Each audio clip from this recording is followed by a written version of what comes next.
സ്നേഹപ്പെട്ട എല്ലാവർക്കും വേറിട്ട കാഴ്ചകളിലേക്ക് സ്വാഗതം. പ്രകൃതിയിൽ മാതൃകകളില്ലാത്ത ആവിഷ്കാരമാണ് സംഗീതം. അപാരമായ മൗനത്തിൽ നിന്ന് മനുഷ്യ മനസ്സ് കൊത്തിയെടുക്കുന്ന ഘനാനുഭവം. സൃഷ്ടിയുടെ ഈ അനന്യതയാവാം എല്ലാ കലകളും സംഗീതത്തിൻ്റെ പാരന്തികാവസ്ഥയെ മോഹിക്കുന്നു എന്ന ഷോപ്പനർ നിരീക്ഷണത്തിൻ്റെ അടിസ്ഥാനം.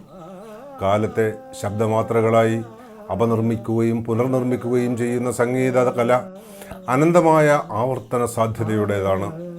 ശാസ്ത്രീയമായി നിർദ്ധാരണക്ഷമമെന്ന് ഗണിക്കപ്പെടുമ്പോഴും സംഗീതത്തിൻ്റെ വ്യവസ്ഥാ പദ്ധതികളും ഉൾപ്പിരിവുകളും പ്രയോഗരൂപങ്ങളും പാരമ്പര്യങ്ങളും നക്ഷത്രരാശികളെപ്പോലെ അപരിമേയമായി തുടരുന്നു. പുതിയ രൂപം കൊള്ളുകയും വികസിക്കുകയും പരിണമിക്കുകയും ചെയ്യുന്നു.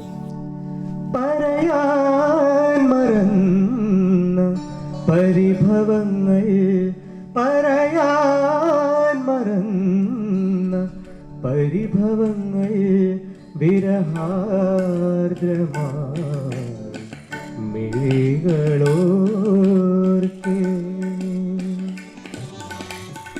സ്മരണകൾ തിരയായി പടരും ജലധിയായി സ്മരണകൾ തിരയായി പടരും ജലധിയായി പൊഴിയുന്നിലാവ് പോൽ വിവശനായി. ബംഗാളിൽ ജനിച്ചു വളർന്ന മലയാളിയായ ശ്രീനാഥ് നായർ എന്ന യുവഗായകന് സംഗീതമെന്നത് പഠിച്ചു പതിഞ്ഞതിൻ്റെ കേവല ആവർത്തനമാവരുതെന്ന് നിർബന്ധമുണ്ട്. ശാസ്ത്രീയ ശിക്ഷണം സംഗീതത്തിൻ്റെ മാന്ത്രിക മൂലകങ്ങൾ തിരിച്ചറിയാനുള്ള ഉപാധി മാത്രമേ ആവുന്നുള്ളൂ. ഓരോ ഗായകനും ഉപകരണവാദകനും ഈ മൂലകങ്ങൾ കൊണ്ട് അവരവരുടേതായ സംഗീത പ്രകാരങ്ങൾ നിർമ്മിക്കാൻ ബാധ്യസ്ഥനാണ്. ഹിന്ദുസ്ഥാനി വായ്പാട്ടും പിയാനോയിൽ പാശ്ചാത്യ ശാസ്ത്രീയ സംഗീതവും വർഷങ്ങളായി പരിശീലിക്കുന്ന, കീബോർഡിൽ പ്രൊഫഷണൽ വൈദഗ്ധ്യമുള്ള, അരങ്ങുകളിൽ വിലോഭനീയമായ ശബ്ദ സൗഭഗത്തോടെ ഗസൽ ഗായകനായി പ്രത്യക്ഷപ്പെടുന്ന, ഹിന്ദി മലയാളം ചലച്ചിത്ര ഗാനങ്ങളെ അവയുടെ ആത്മാവ് നിലനിർത്തി പുതിയ ഉപകരണ സംഗീത ആവരണത്തോടെ പുനരാവിഷ്കരിക്കുന്ന, കൊൽക്കത്തയുടെ പുതു സംഗീത സദസ്സുകളിൽ ഫ്യൂഷൻ മ്യൂസിക്കിൻ്റെ നവസർഗം സൃഷ്ടിക്കുന്ന ശ്രീനാഥ് നായർ വേറിട്ട കാഴ്ചകളുടെ ഈ അധ്യായത്തിൽ തൻ്റെ സങ്കല്പങ്ങളും സ്വപ്നങ്ങളും നമുക്കായി പങ്കുവെക്കുന്നു.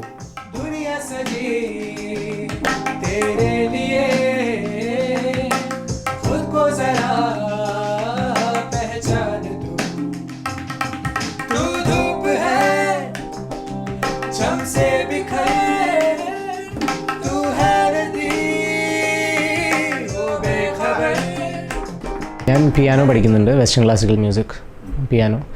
ABRS റോയൽ സ്കൂൾസ് ഓഫ് മ്യൂസിക്കിൻ്റെ എക്സാം കൊടുക്കുന്നുണ്ട്. പിന്നെ ചെറുപ്പം മുതൽ തന്നെ ഹിന്ദുസ്ഥാനി ക്ലാസിക്കൽ വോക്കൽ പഠിക്കുന്നുണ്ട്. ഇപ്പോൾ 10 കൊല്ലമായി. ഞാൻ ചെറുപ്പം മുതൽ പഠിച്ചത് ലീന ചക്രവർത്തിയുടെ അടുത്താണ്, ശ്രീമതി ലീന ചക്രവർത്തി. അവിടെ 7 കൊല്ലം പഠിച്ചു. പിന്നെ 3 കൊല്ലം ഒരു ഗ്യാപ്പ് വന്നു, പരീക്ഷ അത് കാരണം. ഇപ്പോൾ ഞാൻ കറൻ്റ്ലി പഠിച്ചുകൊണ്ടിരിക്കുന്നത് ശ്രീ ശീർഷേന്ദു മുഖർജി എന്ന് പറഞ്ഞ ആളുടെ അടുത്താണ്. ഏറ്റവും കൂടുതൽ നമ്മളെ ആകർഷിക്കുന്നത് അതിൻ്റെ ഫ്രീഡമാണ്. ഇപ്പോൾ ഒരു രാഗം അല്ലെങ്കിൽ എന്തെങ്കിലും അതിൽ നമുക്ക് കിട്ടുന്ന ഫ്രീഡം, പാടാനുള്ള ഫ്രീഡം, നമുക്ക് അതിൽ വലിയ ബൗണ്ടറീസ് ഇല്ല. നമുക്ക് കുറേ സ്പേസ് ഉണ്ട്, നമുക്ക് കൂടുതൽ സ്പേസ് തരും ആസ് എ പെർഫോമർ. ആർക്കാണെങ്കിലും, ഒരു ഇൻസ്ട്രുമെൻ്റൽ ആർട്ടിസ്റ്റ് ആണെങ്കിലും അല്ലെങ്കിൽ വോക്കലിസ്റ്റ് ആണെങ്കിലും നമുക്ക് ഭയങ്കര കൂടുതൽ ഫ്രീഡം കിട്ടുന്ന ഒരു ഫീൽഡാണ് ഹിന്ദുസ്ഥാനി ക്ലാസിക്കൽ മ്യൂസിക്. ഞാൻ കൂടുതൽ കേൾക്കാറുള്ളത് ഉസ്താദ് ബഡേ ഗുലാം അലി ഖാൻ സാബ്, ഉസ്താദ് അമീർ ഖാൻ, ഉസ്താദ് റഷീദ് ഖാൻ, അങ്ങനെ പഴയ ആൾക്കാർ മുതലേ ഞാൻ കേൾക്കുന്നുണ്ട്. അവരുടെ ശൈലി എനിക്ക് ഇഷ്ടമാണ്. ഇപ്പോൾ കറൻ്റ്ലി നന്നായിട്ട് ചെയ്യുന്ന കുറച്ച് പേരെന്ന് പറയുന്നത് സിത്താറിസ്റ്റ് നീലാദ്രി കുമാർ. ഓഡിയൻസിൻ്റെ അടുത്തേക്ക് ചെന്ന് ഇറങ്ങുന്ന, ഹിന്ദുസ്ഥാനി ക്ലാസിക്കൽ മ്യൂസിക് ഇപ്പോൾ അധികം എല്ലാ കൈൻഡ് ഓഫ് ഓഡിയൻസിൻ്റെ അടുത്തേക്ക് അങ്ങനെ എത്തിയിട്ടില്ല അതുവരെ. അപ്പോൾ അവരൊക്കെ ട്രൈ ചെയ്യുന്നുണ്ട്, അത് എത്രത്തോളം എത്തിക്കാൻ പറ്റണോ അത്രത്തോളം അവർ എത്തിക്കുന്നുണ്ട്. ആ മീഡിയം അവർ യൂസ് ചെയ്യുന്നത് അവർ അപ്രോപ്രിയേറ്റ് ആയിട്ട് യൂസ് ചെയ്യുന്നുണ്ട്, അട്രാക്റ്റീവാണ്. ഇപ്പോൾ ഞാനിപ്പോൾ എന്ന് പറഞ്ഞാൽ ഇപ്പോൾ കോളേജൊക്കെ കഴിഞ്ഞിട്ടുള്ളൂ. അപ്പോൾ കോളേജിലെന്ന് പറഞ്ഞാൽ ഹൈ മാസ് ഓഫ് ഓഡിയൻസാണ്. പക്ഷെ അവിടെ എന്താണെന്ന് വെച്ചാൽ എൻ്റെ സെയിം ഏജ് ഗ്രൂപ്പിലുള്ള ഓഡിയൻസ് അല്ലെങ്കിൽ എന്നെ അറിയണ എൻ്റെ ഫ്രണ്ട്സും അങ്ങനത്തെ കാര്യങ്ങളാകുമ്പോൾ നമുക്ക് കൂടുതൽ മോട്ടിവേഷൻ കിട്ടും, കൂടുതൽ നമ്മൾ ബൂസ്റ്റപ്പ് ആവും സ്റ്റേജിൽ. അത് ഒരു ടൈപ്പ് ഓഡിയൻസ്. വേറൊരു ടൈപ്പ് ഓഡിയൻസ് എന്ന് പറയാൻ ഇത്തിരി മച്ചുവേർഡ് ആയിട്ടുള്ള ഓഡിയൻസ്, അവർ ശരിക്കും കേൾക്കാൻ വന്ന ആൾക്കാർ. അവർ ശരിക്കും കേൾക്കും, അവർ ശരിക്കും അപ്രിഷ്യേറ്റ് ചെയ്യും. അങ്ങനത്തെ ഒരു ഓഡിയൻസ് ഉണ്ടെങ്കിൽ നമുക്ക് ഇനിയും നമ്മൾ പിന്നെ മോട്ടിവേറ്റഡ് ആവും, കൂടുതൽ മോട്ടിവേറ്റഡ് ആവും. എന്ന് വെച്ചാൽ നമ്മൾ ചെയ്യുന്ന സബ്ജക്റ്റിൽ നമ്മൾ ഇത്തിരി കൂടി ഇൻഡെപ്തായിട്ട് ഇറങ്ങും. പിന്നെ നമ്മൾ ഇനി നന്നാക്കാനുള്ള ശ്രമം നമുക്കൊരു ഫീലിംഗ് ഉണ്ടാവും, ഇത് ഇത്തിരി കൂടി നന്നാക്കി പാടണം അവിടെ, അങ്ങനെ അല്ലെങ്കിൽ ഇത് ഇത്തിരി കൂടി നന്നാക്കി പെർഫോം ചെയ്യണം, അല്ലെങ്കിൽ ഈ ഒരു കോമ്പോസിഷൻ ഇത്തിരി കൂടി കോംപ്ലക്സ് ആയിട്ട് ചെയ്യണം. എന്ന് വെച്ചാൽ അവിടെ കേൾക്കാൻ വരുന്ന ആൾക്കാർക്ക് ഇതിനെപ്പറ്റി അറിയാം. അപ്പോൾ അവരെ അട്രാക്റ്റ് ചെയ്യണമെങ്കിൽ എനിക്ക് ഇത്തിരി കൂടി അതൊന്ന് കോംപ്ലക്സ് ആക്കണം. सपना जहां दस्तक न दे, चौखट थी वो आंखें मेरे, बातों से थी तादाद में खामोशियाँ ज्यादा मेरे, जब से पड़े तेरे कदम चलने लगी दुनिया मेरी. അവൻ പ്രധാനമായിട്ടും ഗസലാണ് ഇപ്പോൾ പ്രധാനമായിട്ട് പാടുന്നത്. അപ്പോൾ അത് കൽക്കട്ടയിൽ ഉണ്ടായിരുന്നു. കേരള സാഹിത്യ അക്കാദമിയുടെ ഇവിടുത്തെ 2 ദിവസത്തെ സെമിനാറിൽ അതിൻ്റെ കൺക്ലൂഡിങ് സെഷനിൽ അവൻ്റെ ഗസൽ ഈവനിങ് ഉണ്ടായിരുന്നു. അത് കഴിഞ്ഞ് തിരൂർ, ഇപ്പോൾ ഈ അടുത്ത കാലത്ത് തിരൂർ വെച്ചിട്ടൊരു ഗസൽ ഈവനിങ് ഉണ്ടായിരുന്നു. ഇനി വീണ്ടും ഇത് ഈ വരുന്ന ഒക്ടോബറിൽ തുഞ്ചൻ പറമ്പിൽ വെച്ചിട്ട് വീണ്ടും അവൻ്റെ ഒരു ഗസൽ ഈവനിങ് ഉണ്ട്. അവർ എന്നെക്കാളും സീരിയസ് ആണ് സംഗീതത്തിൽ.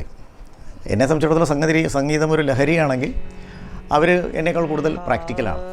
അപ്പോൾ സംഗീതത്തെക്കുറിച്ച് കൂടുതൽ ഗഹനമായ പഠനങ്ങൾക്കെല്ലാം. പക്ഷേ നമ്മൾ സാധാരണഗതിയിൽ മാതാപിതാക്കളെ സംബന്ധിച്ചിടത്തോളം കുട്ടികളുടെ ഭാവി അവരെ പഠനത്തിൽ എഞ്ചിനീയറോ ഡോക്ടറോ അങ്ങനെയൊക്കെ ആക്കണമെന്നല്ല എല്ലാവരും സാധാരണ ആഗ്രഹിക്കുന്നത്.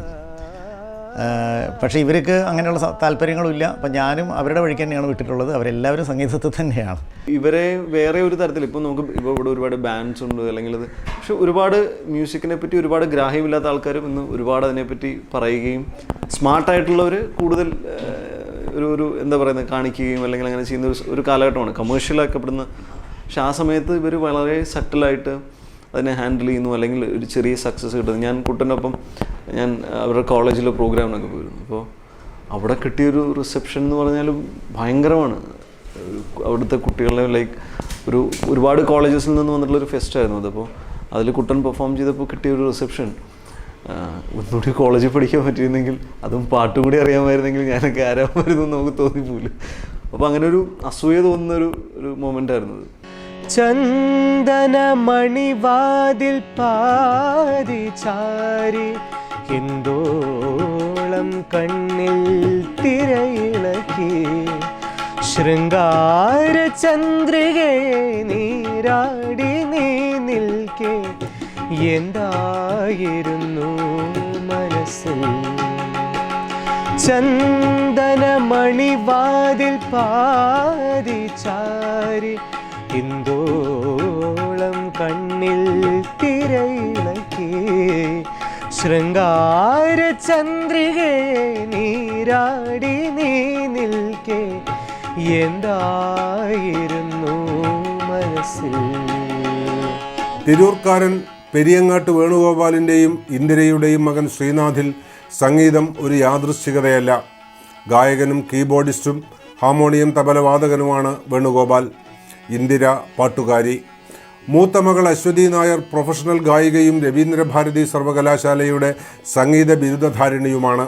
3.5 പതിറ്റാണ്ട് മുൻപ് തൊഴിൽ തേടി കൊൽക്കത്തയിലെത്തിയപ്പോൾ കൂടെ വന്ന അപൂർണമായ സംഗീത മോഹങ്ങൾ വേണു സാക്ഷാത്കരിക്കുന്നത് പൂർണ്ണമായും സംഗീത സമർപ്പിതമായ മക്കളിലൂടെയാണ്. കൊൽക്കത്തയിലെ ചാരുചന്ദ്ര പ്ലേസിലെ കമല അപ്പാർട്ട്മെൻറ്റിലെ ഈ വീട് രാപ്പകൽ ലോക സംഗീതം തിരയടിക്കുന്ന ഒരു സമന്വയ തീരമാകുന്നു. പൊന്നാന പുറത്തെഴുന്നള്ളും ഏറ്റുമാനൂരപ്പ, തൊഴുന്നേൻ തൊഴുന്നേൻ തൊഴുന്നേൻ ഞാൻ തിരുനാഗത്തളയിട്ട തൃപ്പാദം. നമ ശിവായ നമ ശിവായ നമ ശിവായ. കുട്ടൻ എന്ന് പറഞ്ഞാൽ അശ്വതി പാടി, പിന്നെ എൻ്റെ അനിയത്തി പാടുമായിരുന്നു നന്നായിട്ട്. അപ്പോൾ അവളിവിടെ വന്നിട്ടുണ്ടായിരുന്നു കുറച്ച് നാൾ. 1 വർഷത്തോളമൊക്കെ. അപ്പോൾ അവരൊക്കെ അങ്ങനെ പാടുമ്പോൾ അവൻ അന്ന് ചെറിയ കുട്ടിയാണ്, 3 വയസ്സൊക്കെ ഉള്ളൂ. അങ്ങനെ അവൻ ചെറുതായിട്ട് ഇങ്ങനെ പാടുന്നത് കേൾക്കും ഞങ്ങളിങ്ങനെ. അങ്ങനെ പാടി കുറച്ചിങ്ങനെ ഇടയ്ക്ക് ഇങ്ങനെ പാടുന്ന കേട്ടിട്ടാണ് അവനങ്ങനെ അങ്ങോട്ട് അശ്വതിയുടെ പോലെ അത്ര ചെറുപ്പത്തിലേ അവനെ പാട്ട് പഠിപ്പിച്ചിട്ടൊന്നുമില്ല. കുറച്ച് മുതിർന്നതിന് ശേഷമാണ് അവൻ ക്ലാസ്സിന് പോയി തുടങ്ങിയത്. സ്കൂളിൽ അങ്ങനെ ഇവിടെ അങ്ങനെ പാട്ടിൻ്റെ കോമ്പറ്റീഷനൊന്നും പതിവില്ല. പിന്നെ അവൻ ഓണായിട്ട് ഇതുപോലെ ഓർക്കസ്ട്ര ചെയ്യുമായിരുന്നു സ്കൂളിൽ, കീബോർഡ് വായിച്ചിട്ട്.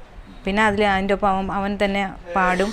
അങ്ങനെ ഒരു ട്രൂപ്പ് ഉണ്ടാക്കിയിട്ട് അവരങ്ങനെ ചെയ്യാറുണ്ട്. ഞങ്ങൾക്കും കൂടുതൽ അടുപ്പം നാടിനോടും നാട്ടിലെ നമ്മുടെ ബാബുക്ക, ദേവരാജ മാഷ, അങ്ങനത്തെ നമ്മുടെ സംഗീതത്തിനോടാണ് കൂടുതൽ. നമ്മൾ അത് തന്നെയാണ് പഠിച്ചതും ചെറുപ്പം മുതൽ കേൾക്കുന്നതും. അതുകൊണ്ട് ആ മെലഡി ആ ഒരു ടൈപ്പാണ് എപ്പോഴും പാടാറും ഇവിടെ വരുമ്പോഴും. അപ്പോൾ അവർക്ക് അതാണ് കൂടുതൽ അട്രാക്റ്റ് ചെയ്യുന്നത്. ഡാഡി ആഛോ തുമി ആമാർ ഗാനേരോ പാരേ,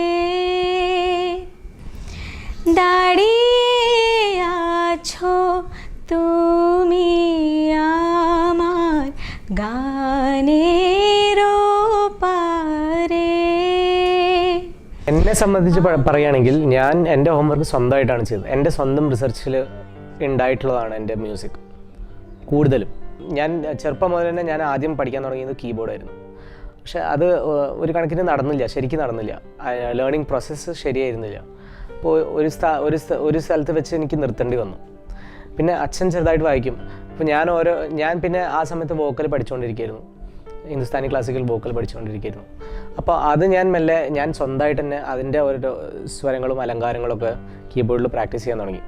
എന്നിട്ട് ഞാൻ വെസ്റ്റേൺ നൊട്ടേഷൻ, സാരിഗമപധനിസ ഇന്ത്യൻ നൊട്ടേഷനിലേക്ക് ഇത് ചെയ്തിട്ട് ഞാൻ തന്നെ മനസ്സിലാക്കാൻ തുടങ്ങി എങ്ങനെയായിരിക്കും ഇതിൻ്റെ പ്രോഗ്രഷൻസ്, എങ്ങനെയായിരിക്കാം.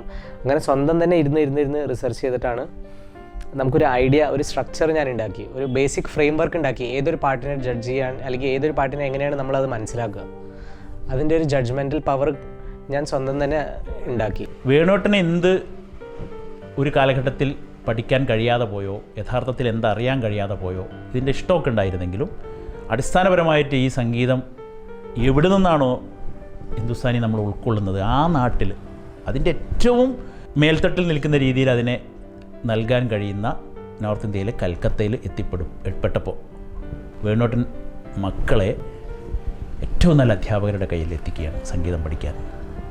തബല, ഹാർമോണിയം, വോക്കൽ ഒക്കെ പറഞ്ഞു കൊടുക്കുന്ന വലിയ അധ്യാപകരുടെ കയ്യിൽ എത്തിക്കുകയും ഹിന്ദുസ്ഥാനി സംഗീതത്തിൻ്റെ യഥാർത്ഥ നിറവിൽ നിന്നുകൊണ്ട്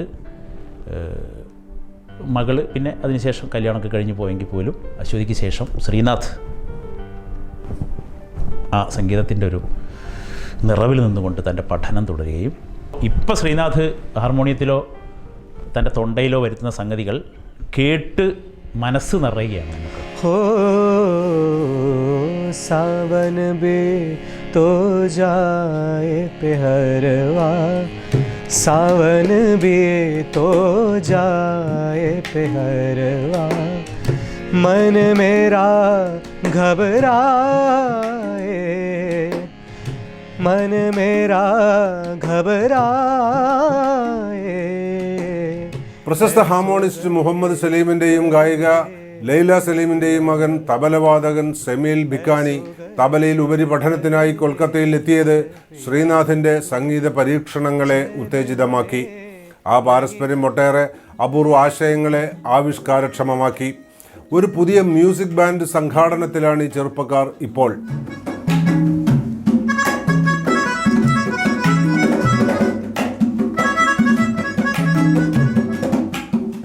ഇവിടെ എൻ്റെ സ്റ്റേയും കാര്യം ശ്രീനാഥേട്ടൻ്റെ കാര്യമൊക്കെ പറയുന്നുണ്ടെങ്കിൽ അത് വേറൊരു ലെവലാണ്. എങ്ങനെയാണെന്ന് വെച്ചാൽ നാട്ടിലിപ്പോൾ എങ്ങനെയാണെന്ന് വെച്ചാൽ ഞാൻ അവിടെ പെർഫോം ചെയ്യുന്നുണ്ട്, കുറേ പേരുടെ കൂടെ പെർഫോം ഒക്കെ ചെയ്യുന്നുണ്ട്. ഗസലാണ് എൻ്റെ മെയിനായിട്ട് ഞാൻ പെർഫോം ചെയ്യുന്ന ജോണർ.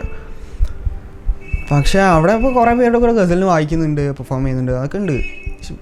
പക്ഷെ ഞാൻ സ്വന്തമായിട്ട് വീട്ടിലെന്താ വെച്ചാൽ സോളോയ്ക്ക് വേണ്ടി പ്രാക്ടീസ് ചെയ്യുക, അത്രയൊക്കെ ഉള്ളൂ. ഇവിടെ അങ്ങനെയല്ല. ഇവിടെ വന്നിട്ടുണ്ടെങ്കിൽ ഇവിടെ 24 മണിക്കൂർ തന്നെയാണ് ഓരോന്നും തോണ്ടി ഇങ്ങനെ വിളിച്ചുകൊണ്ടിരിക്കും. ആളാ പ്രാക്ടീസ് ചെയ്യുക, അതാ അങ്ങോട്ട് പോവാ ഇങ്ങോട്ട് പോവാ. പിന്നെ എന്താണ്, രാത്രി ഉറക്കമൊന്നുമില്ല. 2 മണി 3 മണി വരെ ഇതിൻ്റെ മുകളിൽ ഹാർമോണിയം തമ്മിൽ വെച്ചിരിക്കുക തന്നെയാണ്. ഏട്ടൻ ഗസൽ പാടും അല്ലെങ്കിൽ ക്ലാസിക്കൽ ചീസ് വല്ലതും പാടും. ഞാൻ അതിന് എന്താ തോന്നിയതുപോലെ എന്തെങ്കിലുമൊക്കെ വായിച്ചിരിക്കും. പക്ഷെ ഒരു ജാമായിട്ട് ഇങ്ങനെ കൂടും. അവൻ വന്നു കഴിഞ്ഞപ്പോഴാണ് എനിക്ക് ഒരു സ്വന്തമായിട്ട് എന്തെങ്കിലും ചെയ്യണം എന്നുള്ളൊരു കൂടുതലൊരു അർജ് തോന്നിയത്. എന്ന് വെച്ചാൽ അവൻ എൻ്റെ കൂടെ തന്നെ ഉണ്ടായിരുന്നു എപ്പോഴും. ഞങ്ങളുടെ ഐഡിയാസ് കംപ്ലീറ്റ്ലി സെയിമാണ്, ഒന്നും വേറെ അല്ല. ഞങ്ങൾ ഓൾമോസ്റ്റ് സെയിം പാത്തിലാണ് ഞങ്ങളുടെ ഇഷ്ടങ്ങളും മ്യൂസിക്കലി ഞങ്ങളുടെ ഇഷ്ടങ്ങൾ, ഞങ്ങളുടെ ടേസ്റ്റ് എല്ലാം ഓൾമോസ്റ്റ് ഒന്ന് തന്നെയാണ്. അപ്പോൾ അത് കാരണം കുറേ സംഭവങ്ങൾ, കുറേ ഐഡിയാസ് വർക്കൗട്ട് ആവാൻ തുടങ്ങി. പ്രാക്ടീസ് ചെയ്യാൻ ഇനിയും കൂടുതൽ ഞങ്ങൾക്ക് സമയം കിട്ടി. പിന്നെ ഒരു പ്രാന്തായി മാറി അവൻ വന്നു കഴിഞ്ഞപ്പോൾ. പിന്നെ ഒന്നും നോക്കലില്ല, ഞങ്ങളിങ്ങനെ തോന്നുമ്പോഴൊക്കെ ഇരിക്കും, പാടും വായിക്കും. ഇപ്പോൾ ഞങ്ങൾ കറൻ്റ്ലി ഞാൻ ഉണ്ട്, സമീലുണ്ട്, പിന്നെ എൻ്റെ ഒരു ഫ്രണ്ട് ഉണ്ട് ദേബാർപ്പൻ എന്ന് പറഞ്ഞിട്ട്, അവൻ പാട്ട് പാടും, നന്നായിട്ട് പാടും. അപ്പോൾ ഞങ്ങൾ കുറച്ച് 3-4 പേര് വെച്ചിട്ട് ഞങ്ങൾക്ക് എല്ലാവരുടെയും ഒരു കോമൺ ഇൻട്രസ്റ്റാണ് ഗസൽസ്. അപ്പോൾ ഗസൽസ് ഇത്തിരി ഡിഫറെൻ്റ് ആയിട്ട് എങ്ങനെയാണ് പെർഫോം ചെയ്യാൻ പറ്റുക. ഗസൽസ് മാത്രമല്ല, ഇത്തിരി കവാലി, ഹിന്ദുസ്ഥാനി ക്ലാസിക്കൽ, അല്ലെങ്കിൽ പിന്നെ ഇത്തിരി സെമി ക്ലാസിക്കൽ ബോളിവുഡ് സോങ്സ് അല്ലെങ്കിൽ ഹിന്ദി സോങ്സ് ഞങ്ങളുടെ സ്റ്റൈലിൽ ഇത്തിരി ഡിഫറെൻ്റ് ആയിട്ട് എങ്ങനെയാണ് ചെയ്യാൻ പറ്റുന്നത് വെച്ചാൽ അതിനെ പറ്റിയിട്ടുള്ളൊരു റിസർച്ചിലാണ്. അപ്പോൾ അങ്ങനെയാണ് ഞങ്ങളുടെ മെയിൻ കോൺസെപ്റ്റ് വരുന്നത്.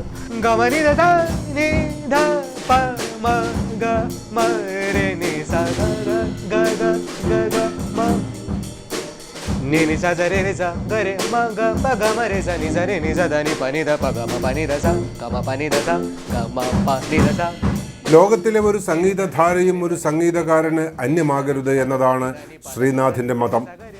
ഏതിൻ്റെയും അടിപ്പടവുകൾ കണ്ടെത്തുക എന്നതാണ് പ്രധാനം. വിവിധ സംഗീത വ്യവസ്ഥകളുടെ നാരുകൾ മെടഞ്ഞ് പുതിയൊരു ക്രമം സൃഷ്ടിക്കുന്നതിൽ അനഭികാമ്യമായി ഒന്നുമില്ല. ഫ്യൂഷൻ കൺഫ്യൂഷൻ ആകുന്നത് ലയസാധ്യമല്ലാത്ത മൂലകങ്ങളെ സംയോജിപ്പിക്കാൻ ശ്രമിക്കുമ്പോഴാണ്.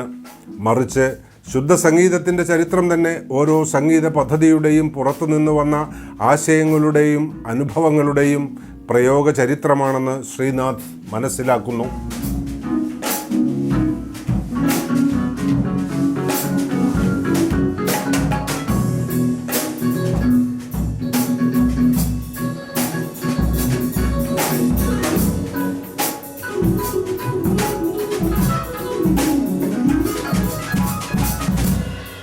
ഫ്യൂഷൻ പെർഫോമിംഗ് ഗ്രൂപ്പ് എന്ന് പറഞ്ഞപ്പോൾ ആരും ഇപ്പോൾ കയറി ഫ്യൂഷൻ ചെയ്യുകയാണ്. ഇപ്പോൾ അത് എത്ര പഠിച്ചിട്ടുണ്ടെന്നോ മ്യൂസിക് എത്ര പഠിച്ചിട്ടുണ്ടെന്നോ നോക്കണില്ല. കയറുക, ഗിറ്റാർ എടുക്കുക, പെർഫോം ചെയ്യുക, അത്രയേ ഉള്ളൂ. അതല്ല ആക്ച്വലി അതിൻ്റെ കോൺസെപ്റ്റ്.